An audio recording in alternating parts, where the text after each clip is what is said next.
किन किन से हम निकाह कर सकते हैं और किन किन से निकाह हम नहीं कर सकते। ये बहुत जरूरी है, इसको मालूमात जो है आपके इल्म में ये होना चाहिए, इसकी मालूमात आपको होना चाहिए। कुरान शरीफ के अंदर चौथा पारा और चौथे पारे की आखिरी आयत है जो मैं आपके सामने तिलावत कर रहा हूँ। हुर्रिमत अलैकुम उम्महातुकुम व बनातुकुम व अखवातुकुम व अम्मातुकुम व खलातुकुम व बनातुल अखी व बनातुल उख्ती व उम्महातुकुम अल्लाती अरदानकुम व अखवातुकुम मिनर रदाअती व उम्महातु निसाइकुम व रबाइबुकुम अल्लाती फी हुजूरिकुम मिन निसाइकुम अल्लाती दखलतुम बिहिन्न फला जुनाहा अलैकुम व हलाइलु अबनाइकुम अल्लदीना मिन अस्लाबिकुम व अन तजमउ बैनल उख्तैनि इल्ला मा क़द सलफ इन्नल्लाहा काना गफूरर रहीमा। ये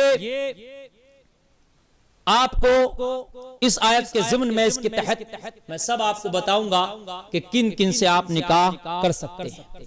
अल्लाह ताला कुरान में फरमाता है, अल्लाह ने हराम किया है तुम्हारी माओ को तुम्हारे लिए। क्या हराम की गई? माएं।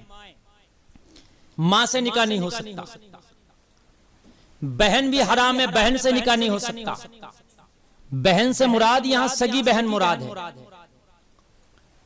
चचेरी बहन मुराद नहीं, फूफीजाद बहन मुराद नहीं, तैरी बहन मुराद नहीं, खालजाद बहन मुराद नहीं, सगी बहन। सगी बहन से निकाह नहीं हो सकता। मां, सगी बहन, खाला, इससे भी निकाह नहीं हो सकता। फूफी, इससे निकाह नहीं हो सकता।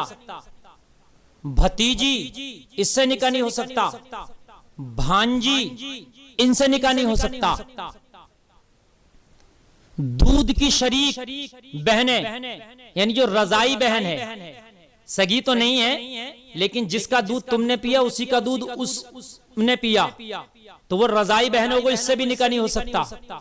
अच्छा, जिस औरत से आप पैदा तो नहीं है लेकिन तुम्हारी रजाई माँ, तुमने उसका दूध पिया है, उससे भी निकाह नहीं हो सकता। रजाई माँ से भी, जिसका दूध पी लिया।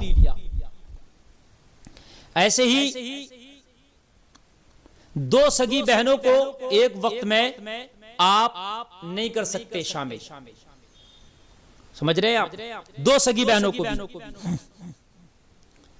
सुतेली बेटी से, यानी जिस औरत से आपने निकाह किया उसके साथ कोई लड़की भी आई तो वो तुम्हारी सुतेली बेटी हुई, जो तुम्हारी गोद में परवरिश पाई, परवान चढ़ी, तो उससे भी नहीं। अगर उससे खिलवत हो चुकी है, उस बीवी से जिससे आपने निकाह किया उसके साथ लड़की आई, उससे अगर आपने जिमा कर लिया, खिलवत हुई है, तो आप उस सुतेली बेटी से निकाह नहीं कर सकते। हाँ, अगर आपने तलाक दे दिया या उसका इंतकाल हुआ और उस बीवी से आपकी खिलवत नहीं हुई थी, तो उसकी सुतेली बेटी, उसकी बेटी से आप, जो आपकी सुतेली बेटी हुई और उसकी सगी बेटी हुई जिससे आपकी खिलवत नहीं हुई थी, जिमा नहीं हुआ था, फिर आप उससे निकाह कर सकते। ऐसे ही अपनी नस्ली बेटों की बीवियों से, नस्ली बेटों की बीवियों जैसे पोते, परपोते की बीवी, पोते की बीवी से निकाह, बेटे की बीवी, इससे निकाह नहीं हो सकता।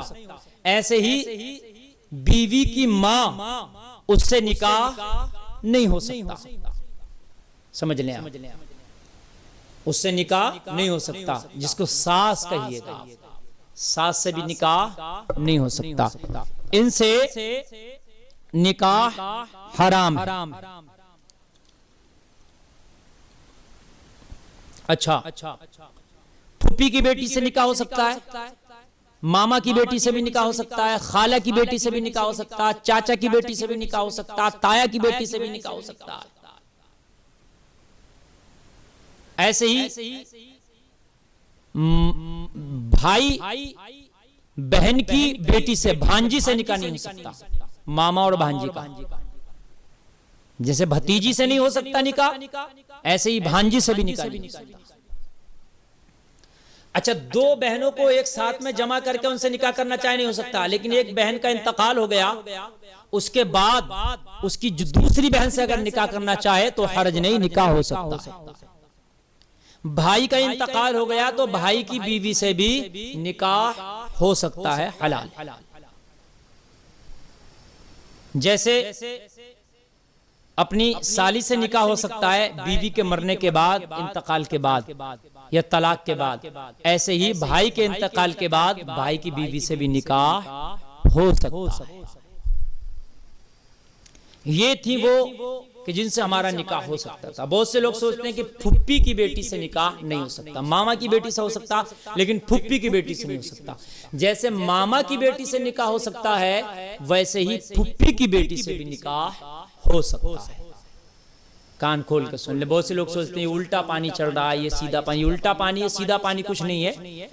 जो शरीयत ने जायज करार दिया है वो जायज है, जिसको नाजायज करार दिया है वो नाजायज है। हमारे और आपके कहने से ये कुछ नहीं होगा।